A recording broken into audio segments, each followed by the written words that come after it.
A terrified little girl runs onto the school bus in tears, whispering 4 chilling words to the driver: "He's coming for me." What happens next unravels a story of courage, danger, and an unbreakable bond between strangers fighting to save a family from the grip of fear. The morning was crisp, the autumn air carrying the scent of fallen leaves as Mr. Davis navigated his usual bus route through the sleepy suburban neighborhood. He had been a school bus driver for over 15 years, and while he enjoyed the calm predictability of his job, he also had a sixth sense for when something wasn't quite right. As the bus rounded the corner to its final stop, he noticed a figure running toward the curb. The girl was small, maybe 7 or 8 years old, her blonde hair flying wildly behind her. She wore a bright purple jacket and clutched her backpack tightly to her chest. But what struck Mr. Davis most was her face, streaked with tears, her expression frantic, as though she were fleeing from something. Mr. Davis stopped the bus and opened the door. "Wren," he said gently, recognizing the girl as one of his regular passengers. "What's wrong?" Wren didn't answer immediately. She stumbled onto the first step, her tiny frame trembling. She looked up at him, her wide, tear-filled eyes locking onto his with a desperation he had never seen before. "Wren," he said again, more urgently. "Are you okay? What happened?" Barely able to catch her breath, she whispered 4 words that sent a chill down his spine: "He's coming for me." Mr. Davis froze, his mind racing. "Who's coming for you?" he asked, scanning the quiet street outside.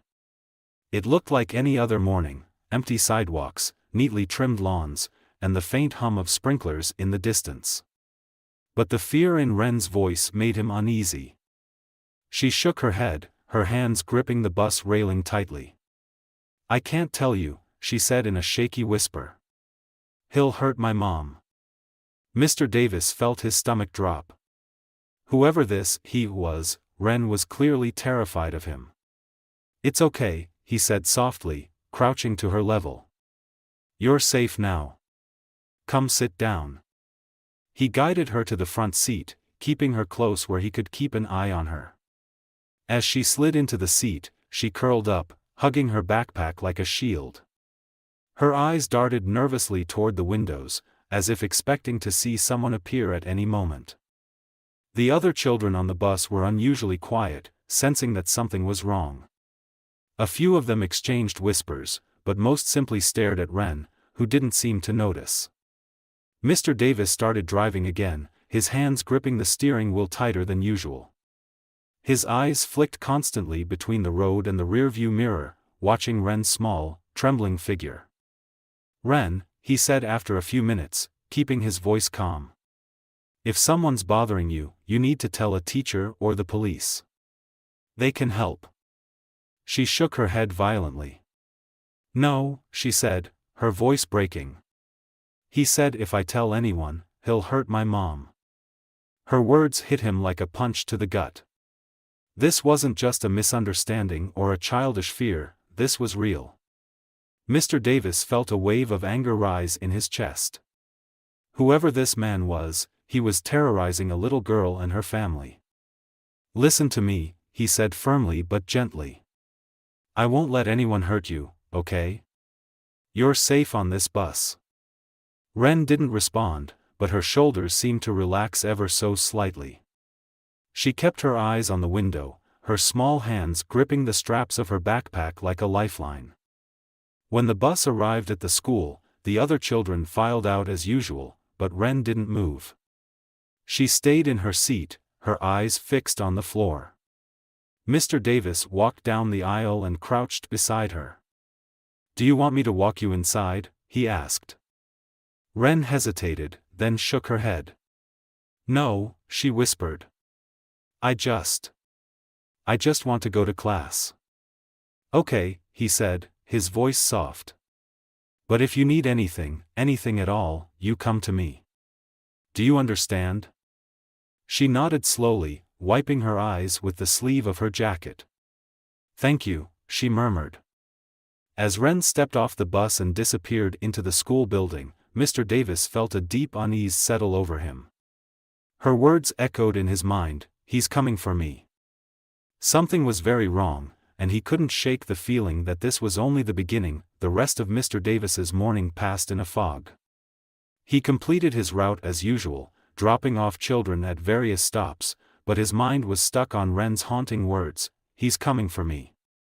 The sheer terror in her voice, the tears streaming down her face, it all replayed in his head like a broken record. Something wasn't right, and he couldn't ignore it. After finishing his morning shift, he decided to check in with the school. He parked the bus in its usual spot and made his way to the front office, where he found Mrs. Calloway, the school secretary, typing away at her computer. "Morning, Mrs. Calloway," he greeted, forcing a polite smile. "Good morning, Mr. Davis," she replied cheerfully. "What can I do for you?" "It's about one of the students, Wren," he said, leaning on the counter. "She seemed really upset this morning. Crying, scared. I just wanted to make sure she's okay." Mrs. Calloway's brow furrowed. "Wren Montgomery? That poor girl's been through a lot lately. But as far as I know, she's in class now. I can check with her teacher if you'd like." "Yes, please," Mr. Davis said, his concern growing. "She said something this morning that really worried me." Mrs. Calloway gave him a sympathetic look before picking up the phone. She spoke briefly with Wren's teacher, then hung up and turned back to him. "Her teacher says she's been quiet but is participating in class. No signs of anything out of the ordinary." Mr. Davis nodded, relieved to hear Wren was safe for the moment, but the nagging feeling in his gut didn't go away. "Has her mom mentioned anything recently? Any trouble at home?" Mrs. Calloway hesitated, glancing around to ensure no one else was within earshot. "Off the record," she said in a hushed tone, "there have been rumors.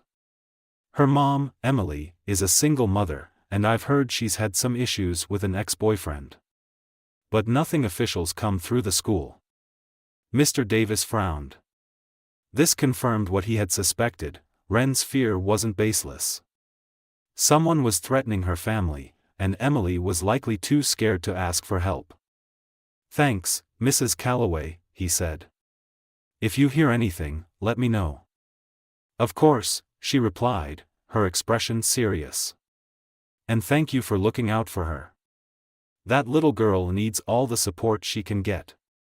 That afternoon, Mr. Davis arrived early at the school to begin his afternoon route. He parked the bus near the entrance, scanning the area as children began pouring out of the building. When Wren appeared, her head was down, and she clutched her backpack tightly. She looked even more fragile than she had that morning. "Hi, Wren," Mr. Davis said as she climbed onto the bus. "How was school?" "It was okay," she mumbled, not meeting his eyes. She slid into the same seat near the front, her small frame hunched over as though trying to disappear. As the bus pulled away, Mr. Davis decided to try again. "Wren," he said softly, keeping his eyes on the road, "you can talk to me. I know you're scared, but I can help." For a moment, she didn't respond. Then, in a voice barely above a whisper, she said, "He said if I tell anyone, he'll hurt my mom." Mr. Davis's hands tightened on the steering wheel. "Wren, your mom wouldn't want you to keep this a secret if you're in danger. Does she know he's bothering you?" Wren nodded slowly. "She knows. But she says we can't go to the police. He's too smart. He'll find us no matter what." Mr. Davis's stomach churned. The situation was worse than he thought. Not only was Wren living in fear, but her mother was also trapped in the same nightmare. He couldn't stand the thought of them feeling so helpless. "Do you know his name?" he asked carefully. Wren hesitated before nodding. "Marcus."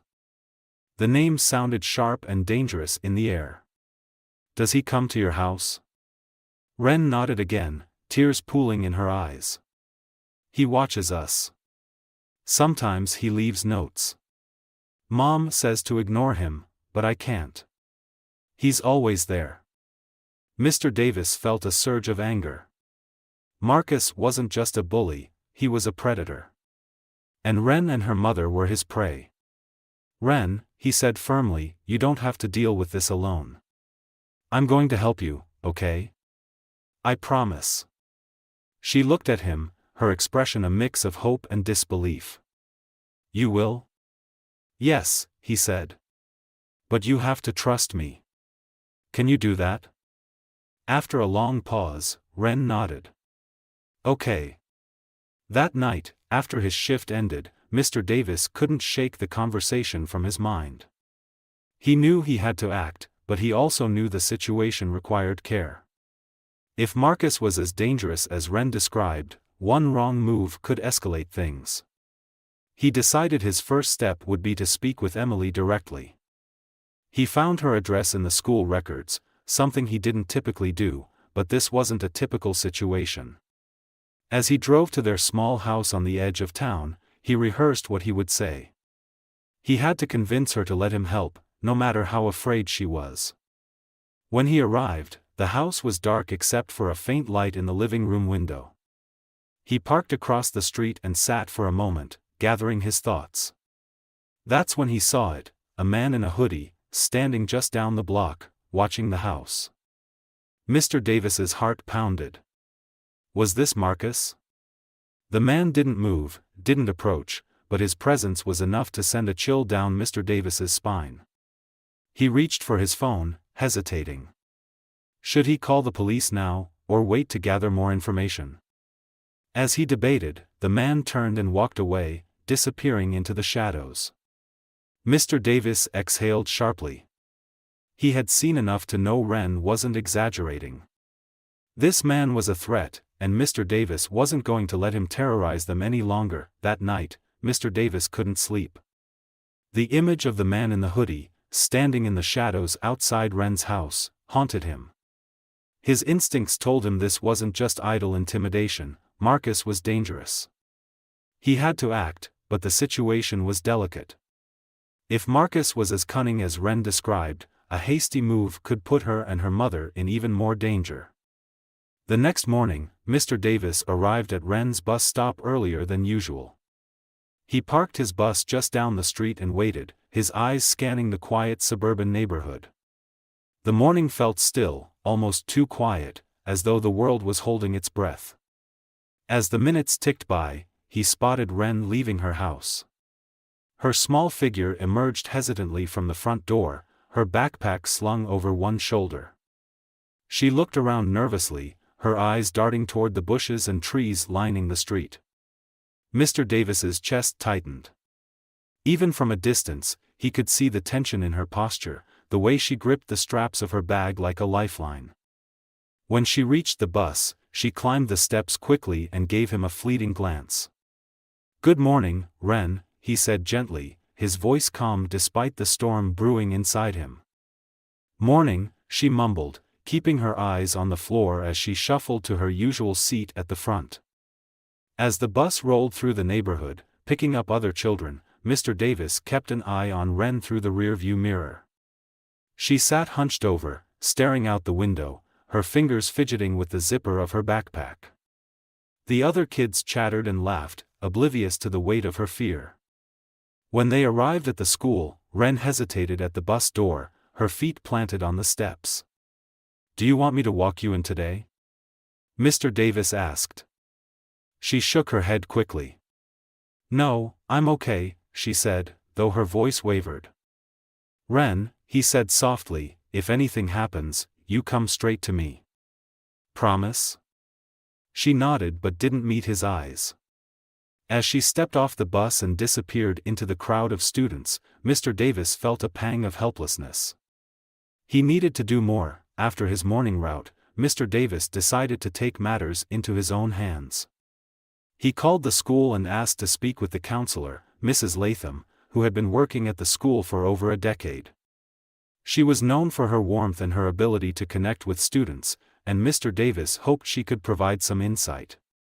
When he arrived at the school office, Mrs. Latham greeted him with a concerned expression. "Mr. Davis, what's going on?" she asked as they sat down in her small, cluttered office. "It's about Wren Montgomery," he began. She's been acting really scared lately. Yesterday morning, she told me, he's coming for me.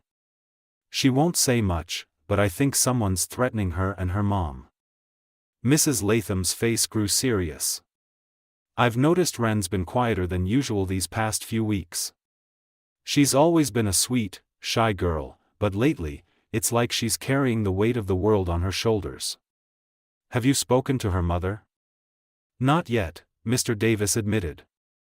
I saw someone near their house last night, a man in a hoodie. He didn't approach, but he was watching the house. Wren says his name is Marcus, and from what I've gathered, he's her mom's ex. She's terrified of him. Mrs. Latham leaned back in her chair, her brow furrowed. I've heard Emily mention a difficult breakup in passing, but she's never said anything about threats. If Marcus is stalking them, this is serious. Have you contacted the police? Not yet, Mr. Davis said. I wanted to make sure I had enough to go on before I involved them. If Marcus is as smart as Wren says, we need evidence. Mrs. Latham nodded. I'll reach out to Emily and see if she'll come in for a meeting. In the meantime, we need to keep Wren safe. I'll talk to the principal about assigning someone to keep an eye on her during school hours. That evening, after finishing his route, Mr. Davis decided it was time to speak with Emily directly. He drove to the Montgomery's house and parked across the street. The house looked quiet, its windows dark except for the faint glow of a lamp in the living room. Mr. Davis hesitated for a moment, then stepped out of his car and walked up to the door. He knocked gently, and after a few moments, the door opened a crack. Emily peeked out, her face tired and wary. Mr. Davis, she said, surprised. Is everything okay? Hi, Emily, he said, his voice calm but firm. I need to talk to you about Wren. Is this a good time? She hesitated, then opened the door wider. Come in, she said, stepping aside. The living room was modest but tidy, with worn furniture and a few framed photos on the walls. Wren's backpack was slumped against the couch, and a small stuffed animal sat on the coffee table. Emily motioned for him to sit. What's this about? She asked, sitting across from him. Her tone was guarded, but her eyes betrayed a flicker of fear. It's about Marcus, Mr. Davis said. He saw her flinch at the name. Wren told me he's been watching your house. She's terrified, Emily. She thinks he's going to hurt you. Emily looked away, her hands twisting in her lap. I've tried to handle it, she said quietly. He won't leave us alone. He shows up, leaves notes, watches us from the street. I've thought about going to the police, but he always finds a way to make it look like I'm overreacting. And he said if I tell anyone, he'll. She trailed off, her voice breaking. Emily, Mr. Davis said gently, you don't have to deal with this alone. I've already spoken to the school counselor, and we're going to help you. But we need to act fast. Marcus isn't just going to go away on his own. Emily looked at him, tears pooling in her eyes. I just want Wren to feel safe. And she will, Mr. Davis promised. But we have to take the first step.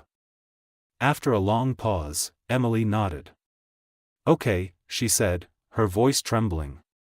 Tell me what to do.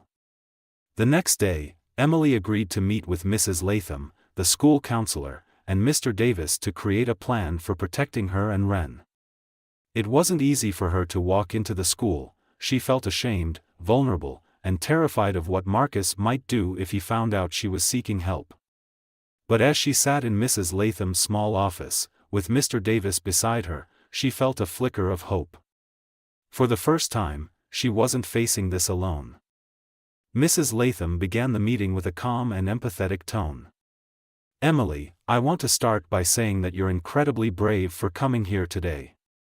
What you're going through is not your fault, and we're here to support you in any way we can. Emily nodded, her hands trembling as she gripped a tissue. I've tried to keep Wren safe, she said quietly. I thought if I just ignored Marcus, if I didn't give him any attention, he'd stop. But it's only gotten worse. He's been leaving notes, showing up outside the house. He even followed me to the grocery store last week. Mrs. Latham frowned. Emily, this is stalking, and it's a serious crime. You and Wren shouldn't have to live in fear. Mr. Davis leaned forward, his voice steady. We need to involve the police, Emily. I know it's scary, but this is the only way to stop him. He's not going to stop on his own. Emily hesitated, tears pooling in her eyes.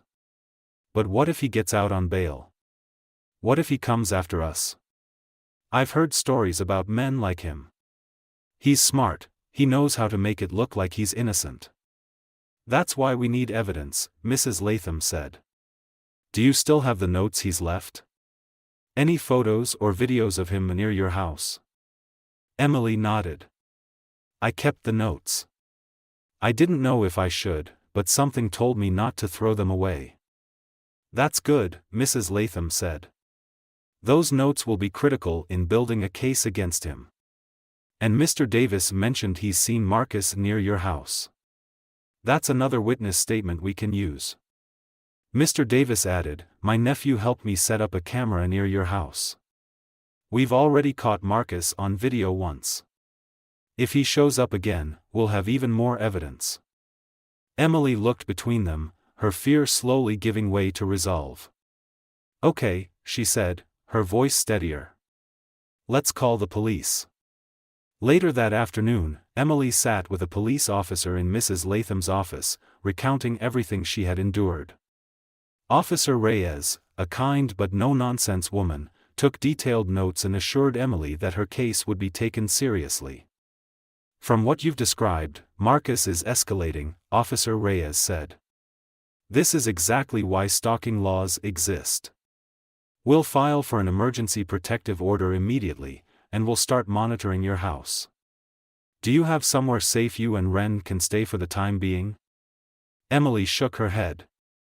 We don't have any family nearby, and I don't want to impose on anyone. Mrs. Latham chimed in. There's a women's shelter in town that specializes in cases like this. They can provide a safe place for you and Wren, at least temporarily. Emily hesitated.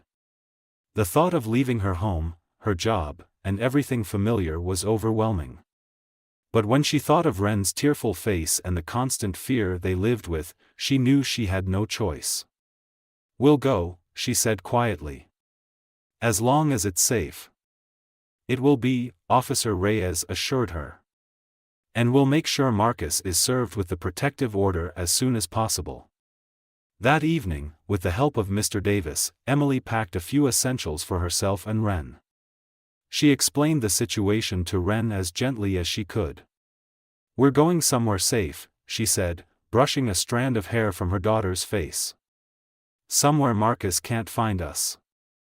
Is he going to jail? Wren asked, her voice small. We're working on it, Emily said.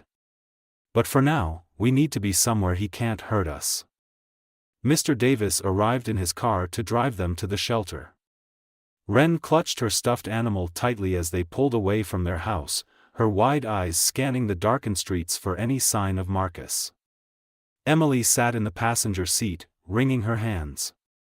Thank you for doing this, she said to Mr. Davis. I don't know how I would have managed without you. You don't have to thank me, he replied. I'm just glad you're taking this step. You're doing the right thing. When they arrived at the shelter, a kind woman named Linda greeted them and led them inside. The building was modest but clean and welcoming, with soft lighting and cheerful decorations. Linda showed them to their room, which had 2 small beds, a dresser, and a window with thick curtains. This is your space for as long as you need it, Linda said with a warm smile. You're safe here. As Emily and Wren settled in, Mr. Davis lingered in the doorway. If you need anything at all, you call me, he said. I'll check in tomorrow. Emily nodded, her voice soft. Thank you. For everything. Wren gave him a small smile, the first he'd seen in days. "Good night, Mr. Davis," she said quietly. "Good night, Wren," he replied, his heart heavy but hopeful. As he walked back to his car, he couldn't help but feel they had taken an important first step. But he also knew this was far from over. Marcus was still out there, and until he was behind bars, the danger remained. The next morning, Mr. Davis couldn't stop thinking about Emily and Wren at the shelter. While he was relieved they were in a safe place, he knew the situation was far from resolved. Marcus was still out there, and until he was caught and prosecuted, Emily and Wren's fear would never fully subside.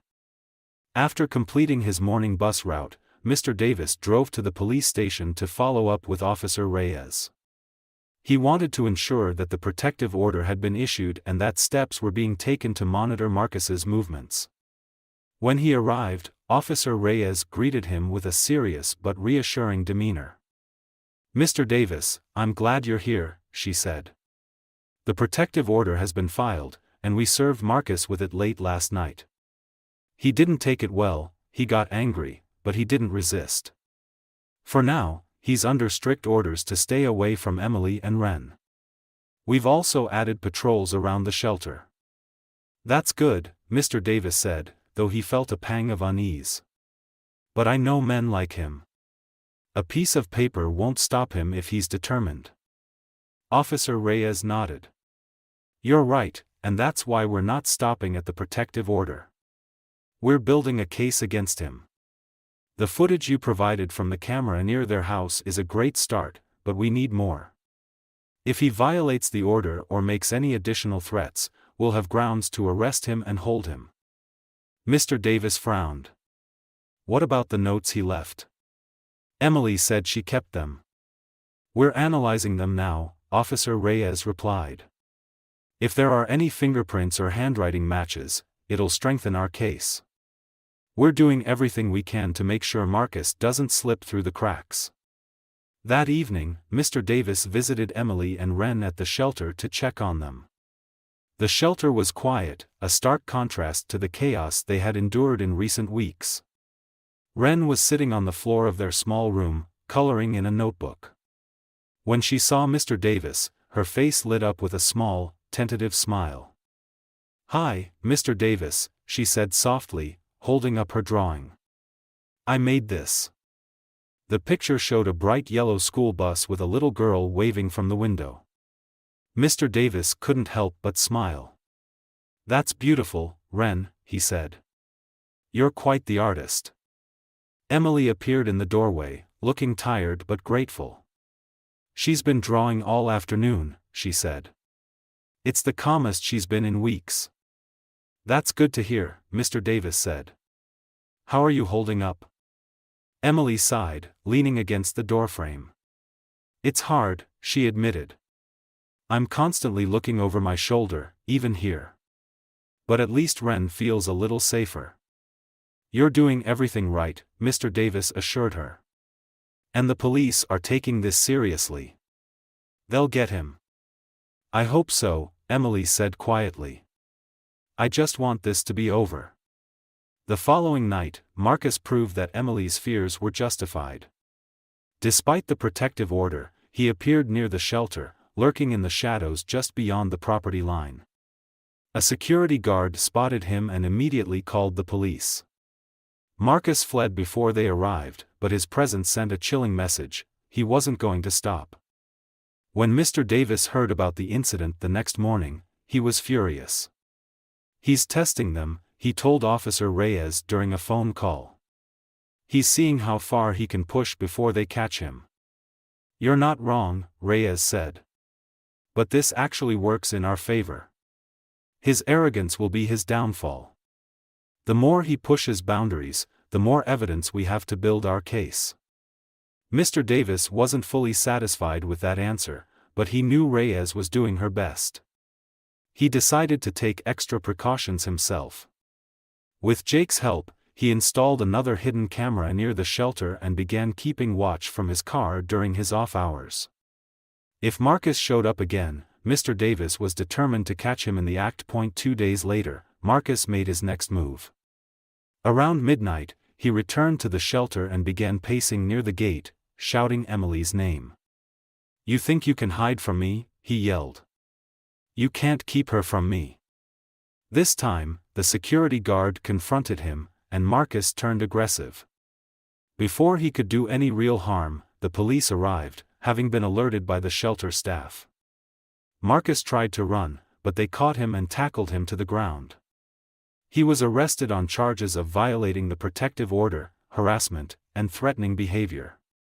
When Mr. Davis heard the news early the next morning, he felt a wave of relief. He immediately called Emily to let her know. "They got him," he said. "He's in custody." Emily's voice broke with emotion. "Thank you," she whispered. "Thank you for everything you've done." "It's not over yet," Mr. Davis said. "But this is a huge step forward." Later that day, Emily and Wren met with Officer Reyes at the police station to provide additional statements. Emily handed over the threatening notes Marcus had left, and the police added them to the growing case file. Reyes assured them that with Marcus's history and the evidence they had collected, the chances of him being held without bail were high. For the first time in weeks, Emily felt a glimmer of hope. "Do you think we'll finally be free of him?" she asked Reyes. "We're going to do everything in our power to make sure of it," Reyes replied firmly. "You and Wren deserve to live without fear." That night, as Emily tucked Wren into bed at the shelter, her daughter looked up at her and asked, "Is he gone now?" Emily stroked her hair gently. "For now, yes," she said. "And we're going to make sure he stays gone." Wren nodded, clutching her stuffed animal tightly. "Mr. Davis said he'd keep us safe." Emily smiled softly. "He will. We all will."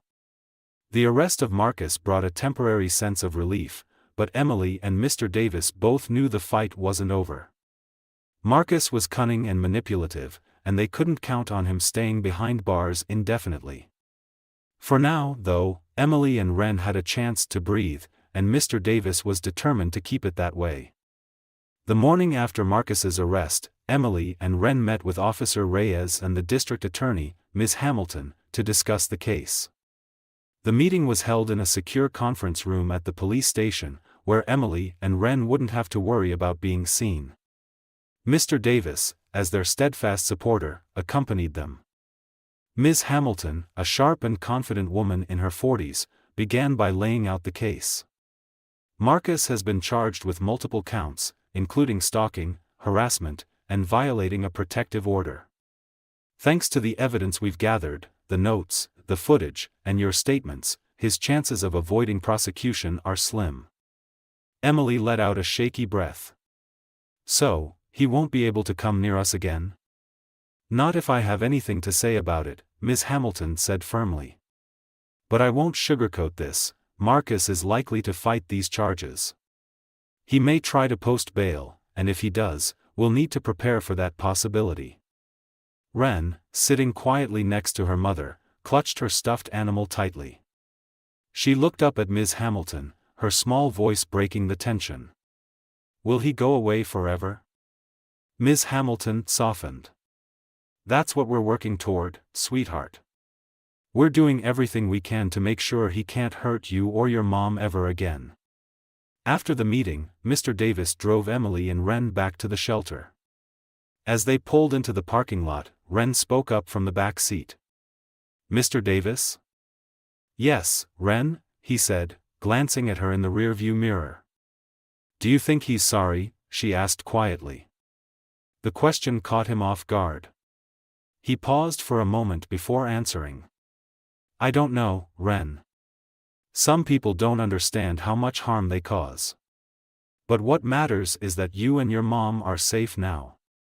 That's what we're all working toward." Wren nodded, her expression thoughtful, though the worry in her eyes lingered. That evening, back at the shelter, Emily received a call from Officer Reyes. Marcus had requested a bail hearing, which was scheduled for the following morning. Emily's heart sank. The thought of Marcus being released and coming after them again was almost too much to bear. When she told Mr. Davis about the hearing, he immediately offered to come with her. "You shouldn't have to face this alone," he said. "I'll be there, every step of the way."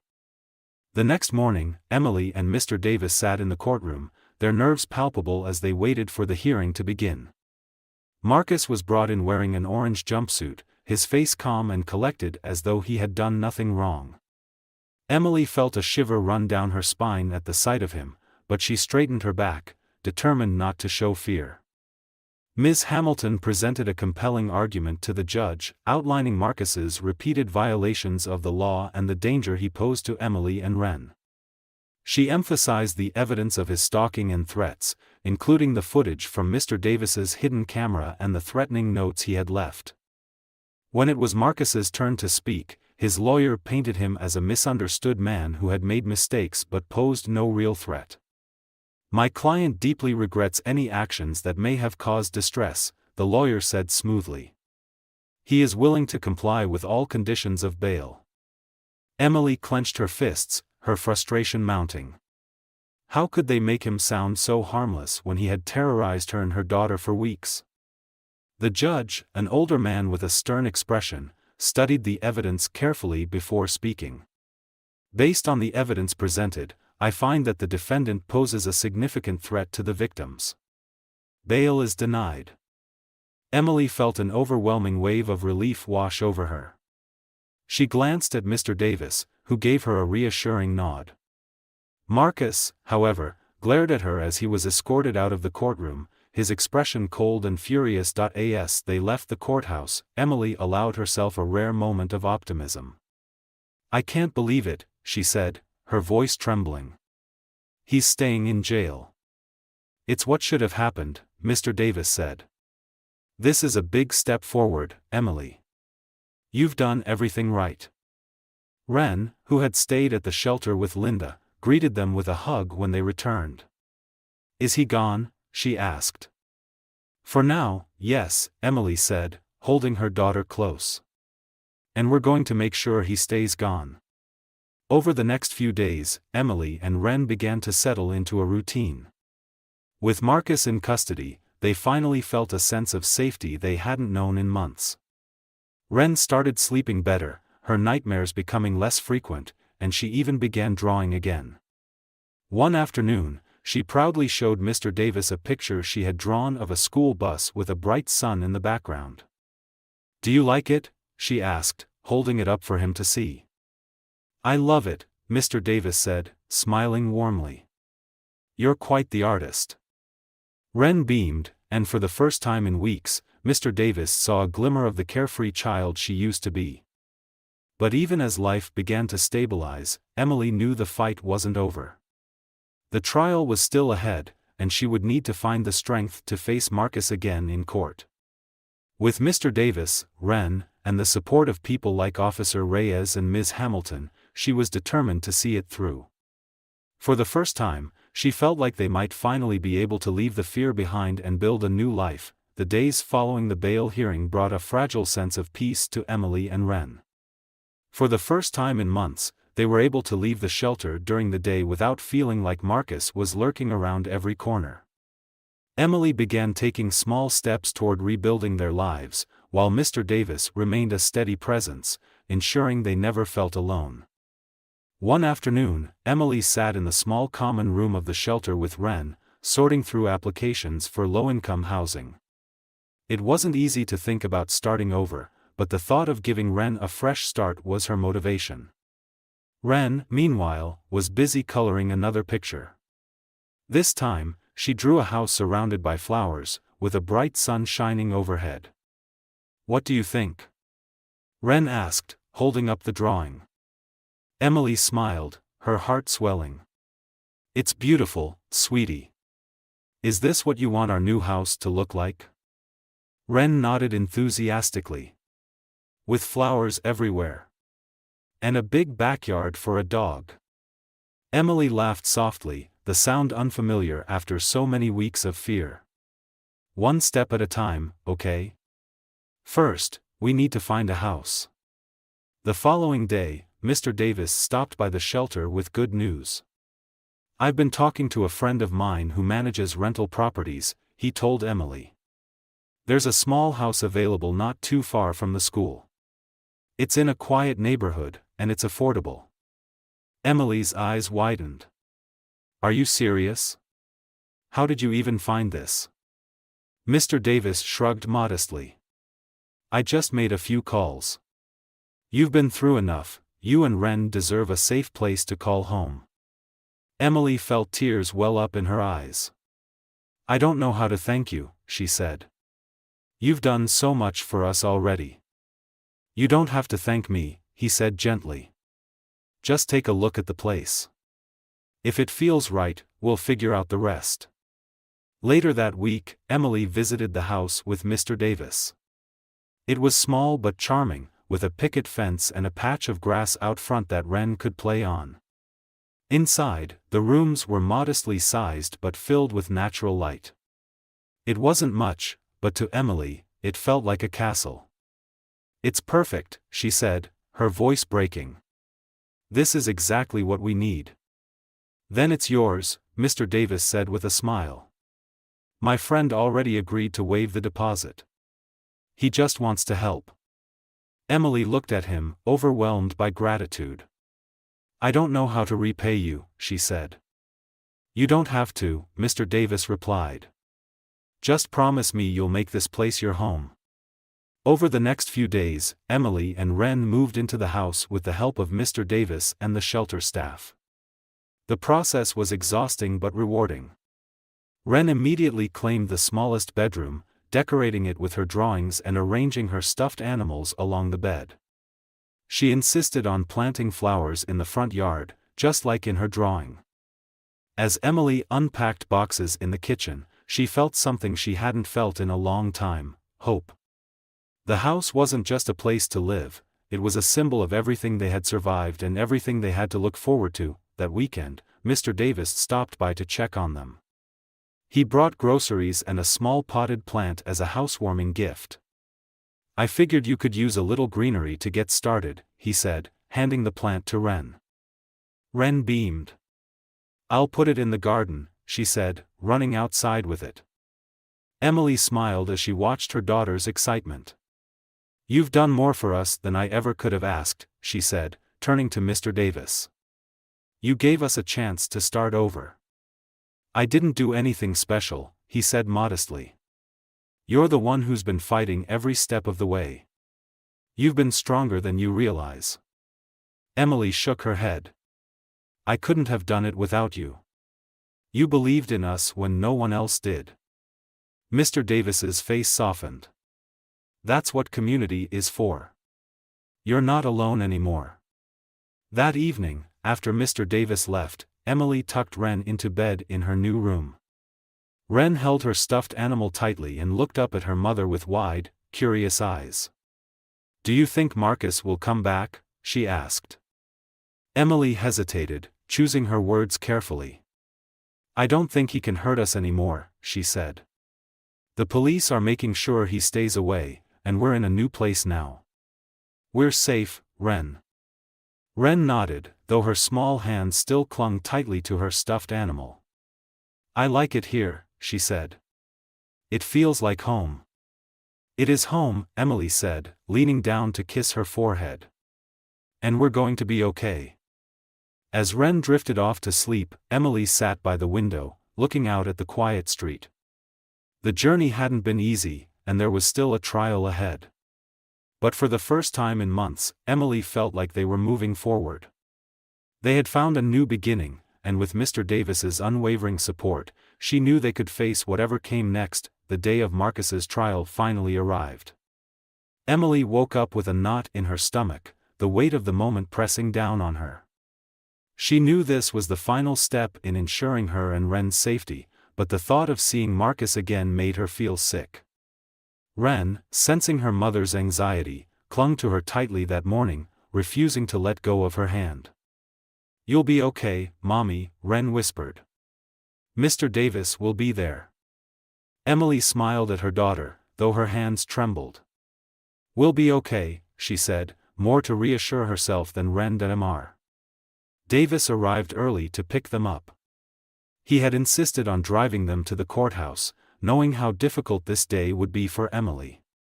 As they drove, he offered quiet encouragement, reminding Emily that she had already done the hard part by standing up to Marcus and coming forward. "You're stronger than you think," he said. "You fought for Ren every step of the way, and no one can take that away from you." Emily nodded, holding Ren's hand tightly in the back seat. "I just want this to be over." "It will be," Mr. Davis assured her. "And when it is, you'll finally have the peace you deserve." The courtroom was cold and formal, its atmosphere heavy with tension. Emily sat with Ren and Mr. Davis at the back of the room, her heart pounding as she waited for the proceedings to begin. When Marcus was brought in, wearing a suit instead of his usual hoodie, Emily felt her stomach twist. He looked calm, even smug, as though he still believed he was untouchable. Ms. Hamilton, the district attorney, wasted no time presenting the evidence. She walked the judge and jury through every detail of Marcus's harassment, his stalking, the threatening notes, the footage from the cameras, and Emily's testimony about the night he tried to break into their home. She painted a clear picture of a man who was dangerous and unrelenting.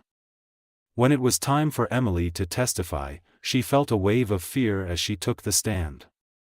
But as she looked out at the courtroom and saw Mr. Davis giving her an encouraging nod, she felt a surge of strength.